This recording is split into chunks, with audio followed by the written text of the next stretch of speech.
Hai parents, kembali lagi bersama saya Vina. Kali ini saya ingin sedikit berbagi mengenai fakta penting untuk tumbuh kembang si kecil loh. Sebelum kita mulai bahas, untuk parents yang suka dengan video sharing seperti ini, bisa banget cek Instagram dan YouTube channel kita. Karena di sana masih banyak konten-konten yang tidak kalah menarik loh. Oke, yuk kita bahas.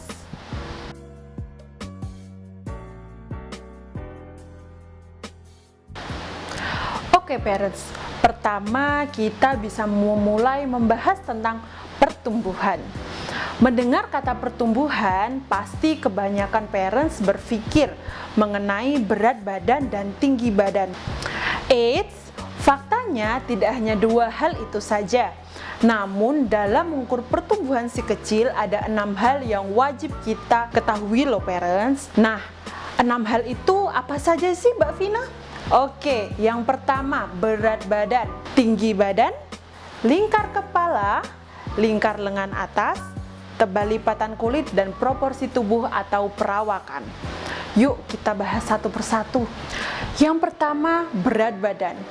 Berat badan merupakan parameter pertumbuhan yang paling sederhana, mudah diukur dan diulang.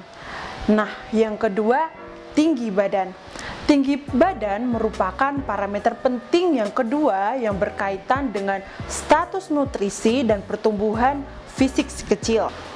Yang ketiga, lingkar kepala. Lingkar kepala dapat menggambarkan pertumbuhan otak dari estimasi volume dalam kepala. Lingkar kepala sangat dipengaruhi oleh status gizi anak sampai usia 36 bulan. Besar atau kecilnya lingkar kepala ini sangat dipengaruhi oleh faktor genetik dan faktor bawaan si kecil. Yang keempat, lingkar lengan atas. Lingkar lengan atas dapat digunakan untuk menilai gizi atau tumbuh kembang si kecil. Yang kelima, tebal lipatan kulit. Tahukah parents, tebal lipatan kulit ini dapat mencerminkan lemak di bawah kulit. Karena 50% lemak tubuh berada di jaringan subkulit dan dapat mengukur status gizi dan cadangan lemak atau cadangan energi si kecil. Keenam, proporsi atau perawakan. Nah, parameter pertumbuhan yang keenam ini adalah proporsi atau perawakan. Perawakan ini sangat mudah kita lihat dan diukur dengan kasat mata. Contohnya, kita dapat melihat anak yang memiliki perawakan tinggi dan yang pendek di antara usianya.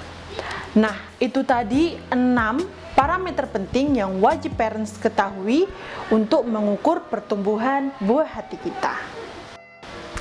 Berikutnya, saya akan membahas mengenai perkembangan nih parents. Perkembangan merupakan dasar dan pondasi awal yang sangat penting untuk kita ketahui. Yang mana pada perkembangan ini proses belajar memiliki peran yang cukup besar. Hal ini dikarenakan perkembangan mengikuti suatu pola yang pasti dan dapat diperkirakan. Pola dalam perkembangan tersebut berkembang secara bertahap. Contoh, ketika anak bisa berjalan, sebelumnya harus merangkak, ditatih, dan jalan tegak meskipun belum sempurna. Karenanya, tiap tahapan perkembangan memiliki tantangan dan resiko yang berbeda-beda, serta terdapat individual differences di dalamnya. Yang perlu kita ketahui dalam perkembangan ini adalah perkembangan sangat dibantu dengan stimulasi, serta dipengaruhi oleh budaya, dengan adanya tuntutan sosial di setiap tahapan perkembangannya. Dan terdapat tugas perkembangan di setiap tahapan usianya. Sehingga apabila ada tahapan yang tertinggal, maka mempengaruhi tahapan perkembangan di tahap selanjutnya.